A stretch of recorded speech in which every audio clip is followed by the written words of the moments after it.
Oh.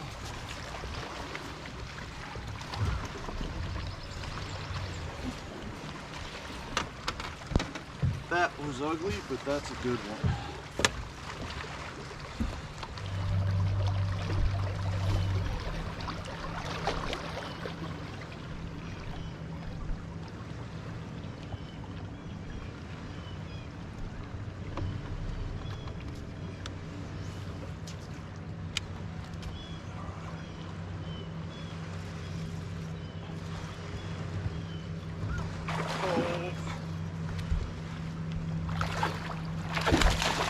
Yes! It's a big one.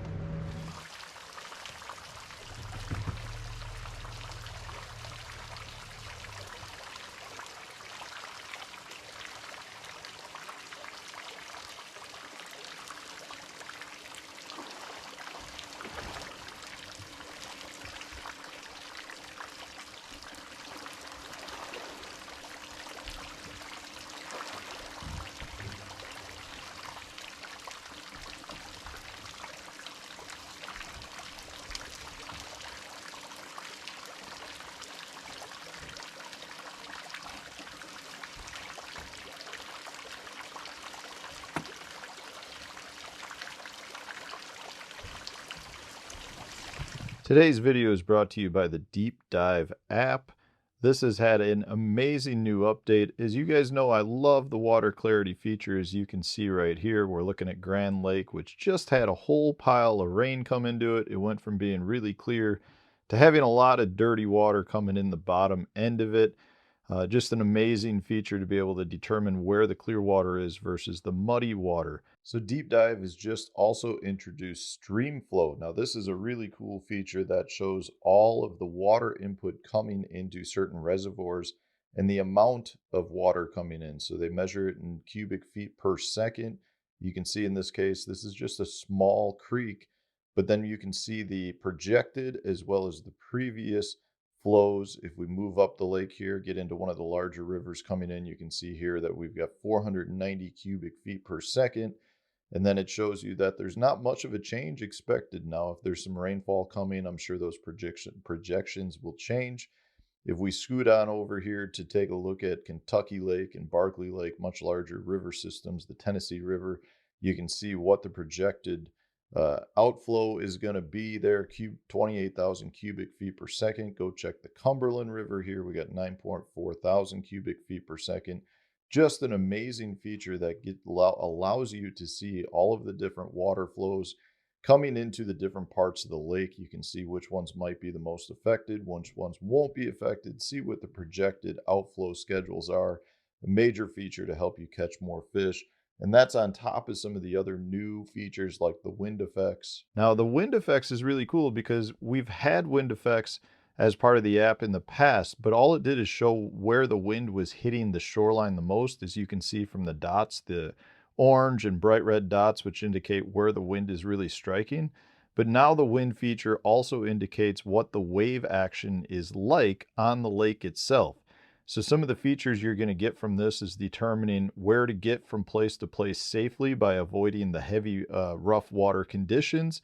You'll be able to determine where you may have some of the strongest current flow and some of the places where you can fish to stay protected. Now, along with that, you still have some of my favorite features like the patterns that you've got on the lake that indicate the best baits and lures to fish with. You've also got the water inflow app, which shows you where a bunch of the rain input comes in. That can be an amazing pattern to fish throughout the year.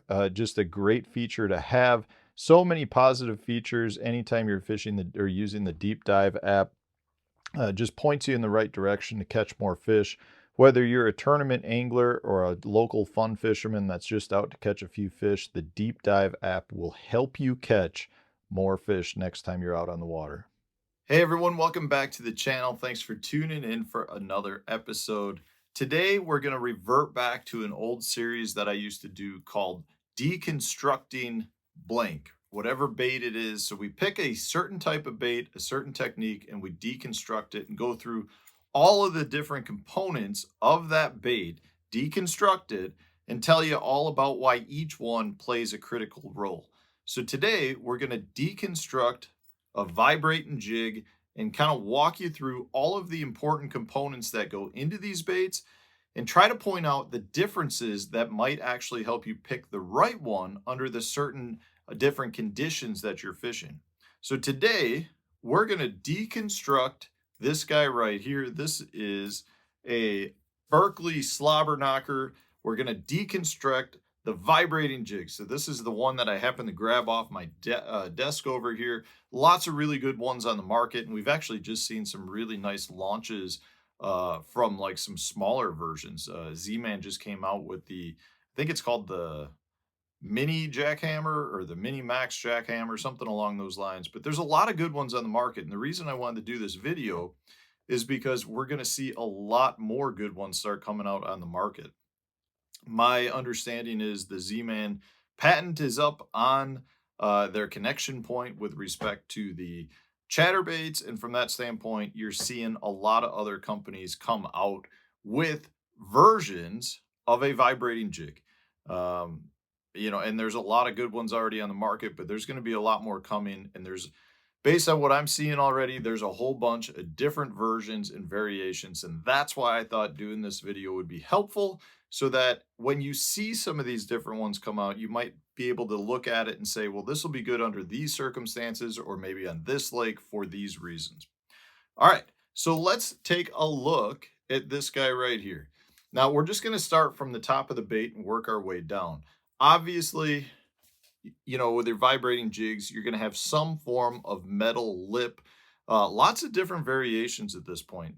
You got a whole bunch of ones that have really big blades. You've got smaller blade versions. You got different bends in the blade. Generally speaking, the bigger blades are going to vibrate more. The smaller blades are going to be a much smaller vibration. And if you've got curve in the lip, usually that will actually help drive a little bit more thumping vibration. So some of your baits that have a bigger fold in the lip will actually have a little bit harder vibration. Like you'll actually feel a little bit harder in your rod tips. And that's something that you can do to your blades. If you have a vibrating jig that's got a straight blade, you can bend it back, or in this case with the slobber knocker, you can actually bend it back out instead of it coming fixed with that bend in there. So you can play around with that. Don't feel like you can't. The other thing to note is the color. Lots and lots of different color variations. Now we're seeing like Lee Livesey just did a pink one. So there's different pink versions coming out. But one of the big things to take away is the blade color. Now, personally, I prefer painted blades. I don't like all the flash that comes off of these. I generally like a painted blade, like a black or a green pumpkin.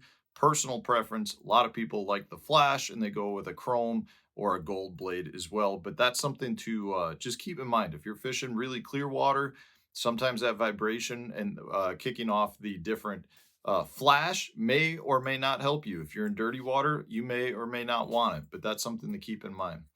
The next thing is your connection point. And my understanding is that's the big thing that Z-Man had with their patent. Now, I don't really know much about that. I don't fully understand what it was and wasn't that kept the competitors from coming to market. But in this case, it's still something that you want to look at. Now, the slobber knocker has a bar that runs through the head. And what that does is it actually limits the rotation. Now, if you were to look at say a Z-Man chatterbait, the connection point is more of like a swivel. So you can actually rotate the body more.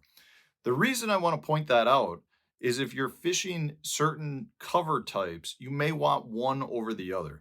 In my opinion, the slobber knocker is the best vibrating jig that comes through wood cover. And the reason for that is you don't get the bait to roll completely over and snag on a bunch of the branches.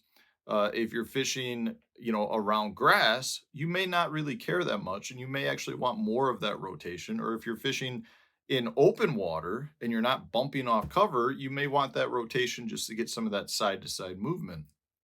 So you really want to pair the connection point up with the type of cover that you're fishing. So for me, I really like, if I'm fishing current or I'm fishing wood, I really like the slobber knocker because I get snagged considerably less. But just something to look at. Then you move down and you've got your skirt. Now, lots of different skirt options to choose from. The skirt itself, in this case, is like a hand tied. Some of them just have your regular rubber collar that slides up the bait to hold the skirt in place. Generally speaking, I feel like you can have a little bit more customization with your hand tied, and you also generally have a bait that holds up better skirt wise if it's hand tied. But the nice thing with the rubber collars is you can slide up another skirt if you want, or change colors relatively quickly. Something to pay attention to as well. Now, with respect to your skirt length, generally speaking, I trim my skirt up. So this one has not been trimmed at all. I like to trim my skirt so that it's about a 1/4 inch to a 1/2 inch below the bottom of the hook. In this case, these are probably about an inch longer. And I do that for a couple of reasons. Mainly, I do it because the skirt will flare out a little bit more. I feel like you get a little bit better undulation. And along with trimming it this way, I actually take out about half of the material from the underneath side of the skirt collar. And again, that just helps the flow of the bait. If you leave the skirt be as thick as a lot of them come stock, you generally don't get good undulation from the skirt. It looks just kind of big and bulky. I don't personally want that, especially when you've got a trailer slid up the bait that creates bulk in the bait. You don't need the skirt to create bulk. You want the skirt to create movement. That's how I look at it, at least. So once you've picked out the skirt and you've trimmed it up the way you want it, the probably, in my opinion, the most important aspect to a vibrating jig is your trailer choice. Now, personally, I think this is where a lot of anglers screw up more than anything else. I really am a strong proponent of using a trailer that does not have big flappers. I also like something that's more rounded versus, let's say, flat. The reasoning for that is the flappers create drag in the water and generally limit the movement of the bait. So if you go to snap it and get it to move, instead of getting that bait to really pop erratically, which generates a lot of your strikes, your reaction strikes, the flappers will create it almost act as an anchor on the bait and keep it from really having some very quick movement. Doesn't mean there's not a time and a place for flappers. If I'm fishing really muddy water, cold water, and I've got very specific targets, and I'm actually trying to keep my vibrating jig close to that target and in the strike zone longer, sure, at that point, maybe a big flapping bait might actually help. But generally speaking, in my opinion, a vibrating jig excels because of its really erratic, quick motions that the baits will generally just kind of impart either on their own because they'll like skip a vibration, or you can impart it with your turn of your reel handle or the movement of your rod tip. But getting that bait to do a quick pop, getting it to where it almost skips a vibration beat is what generates those reaction strikes. So for me, I like that straight tail. Now, I will say the reason I like a rounded bait too is because it helps your bait move side to side and have those quick movements. If I'm looking to keep my bait higher up in the water column, at that point, then there are some things to do from a trailer standpoint where you can choose a bait that's got a big flat side on the bottom that will help keep the bait up. If you want to keep the bait down, going with something that's more streamlined, a little less bulky, that will help bring your bait down and keep it lower in the water column. The other thing you can do to keep your bait down too is slide some nail weights into the body of your trailer, add a little bit of extra weight, and that'll keep it down. But the trailer itself is a critical part of your vibrating jigs because it can either uh, impede or help your bait have quicker movement, which generate those reaction strikes. So that's kind of all of the different components, a lot of different things to think about. If you're fishing clear, muddy water, cold or warm water, if you want your bait down in the water column, higher in the water column, if you're trying to match the hatch or make your bait stand out, so many different features that actually go into this bait that you really need to consider. The best vibrating jig fishermen out there will have very critical little changes that they'll make to their baits just based on the conditions that they're fishing. And that's what makes them so successful with it. Overall, one of the best fish catching baits that we have. I'm not going to say it's the best numbers bait, but it really produces very good average size fish as well as some of the biggest fish in the lake. It's a great bait at trying to catch some bigger quality fish. So give it a try if you haven't already. It's one of those things you got to have, in my opinion, as a bass fisherman. I carry probably way too many different colors, different styles, and I've always got one tied on. Let me know in the comment section, what are your favorite vibrating jigs to throw? Maybe give us some tips if you've got some so the other viewers can learn from you. And otherwise, stay tuned. We'll have a new video coming out tomorrow.